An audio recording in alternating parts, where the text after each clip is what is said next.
Sebenarnya ini ada dua aliran teman-teman ya. Jadi teman-teman nanti bisa milih sendiri aliran yang pertama atau aliran yang kedua. Jadi kita langsung aja. Ini teman-teman, ini aliran yang pertama itu bila ada trouble saja teman-teman ya. Jadi aliran yang pertama itu bila ada trouble saja. Maksudnya apa? Nah, maksudnya kalau misalnya teman-teman pakai laptop ada keluhan, ada kendala, atau mungkin nge-lag, not responding, macet, ataupun ada yang nggak bisa dibuka dan lain-lain. Nah, itu termasuk kategori ini teman-teman, termasuk aliran yang pertama. Jadi dia diinstal ulang kalau hanya ada trouble saja. Kalau misalnya 5 tahun nggak ada trouble ya nggak perlu diinstal ulang. Tapi kalau baru 1 bulan, baru 1 minggu, baru 1 hari ternyata ada trouble kemasukan malware atau virus, nah itu diinstal ulang. Itu aliran yang bila ada trouble saja. Kita ulangi lagi ya. Kalau misalnya dalam 5 tahun nggak ada trouble ya berarti 5 tahun nggak perlu diinstal ulang teman-teman. Tapi kalau dalam sebulan, seminggu, sehari ternyata ada trouble ya mau nggak mau harus diinstal ulang.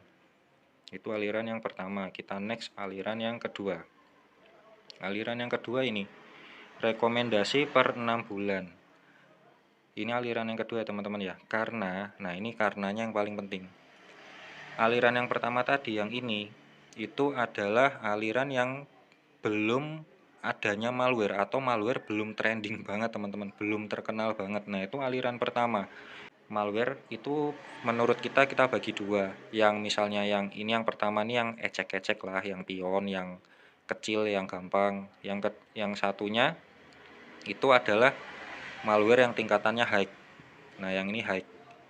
Kalau yang masih tingkatan ecek-ecek, ini kita cek di task manager. Caranya itu nanti teman-teman bisa lihat sendiri.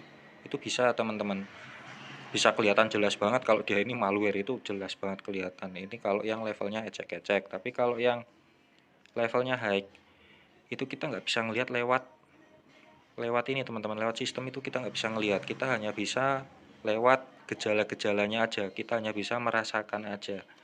Misalnya, nah ini teman-teman, mayoritas malware itu kayak gini ya dia kerjanya, mayoritas loh, ini mayoritas.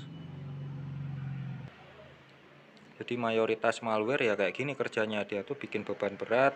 Kalau beban berat nanti ada panas berlebih di hardware atau komponen. Nah, panas berlebih nanti bisa bikin hardware rusak. Nah, itu teman-teman, biasanya dia bikin bebannya kelihatan di sini kok nanti. CPU, memori, disk, network, kelihatannya di sini. Terutama kalau kita nggak melakukan aktivitas apapun, tapi ininya nanti sering merah. Nah, itu gejalanya malware teman-teman. Itu kita nggak bisa ngelihat secara tertulis, tapi kita bisa ngelihat gejalanya. Nah, jadi maksudnya aliran yang kedua ini adalah untuk menjaga laptop kita yang mungkin aja kita nggak tahu kalau di dalamnya itu ada malware yang tersembunyi, bahkan anti malware atau antivirus pun kebetulan mungkin bisa kemasukan juga, supaya dia jadi default lagi teman-teman. Otomatis kalau diinstal ulang itu malwarenya ikut hilang dia, karena kan kalau Windowsnya dihapus malwarenya juga ikut terhapus. Nah, jadi untuk menjaga-jaga disadari atau tidak disadari di laptop kita ada semacam malware dan lain-lain lah teman-teman ya. Jadi itu rekomendasi yang dimaksud per 6 bulan.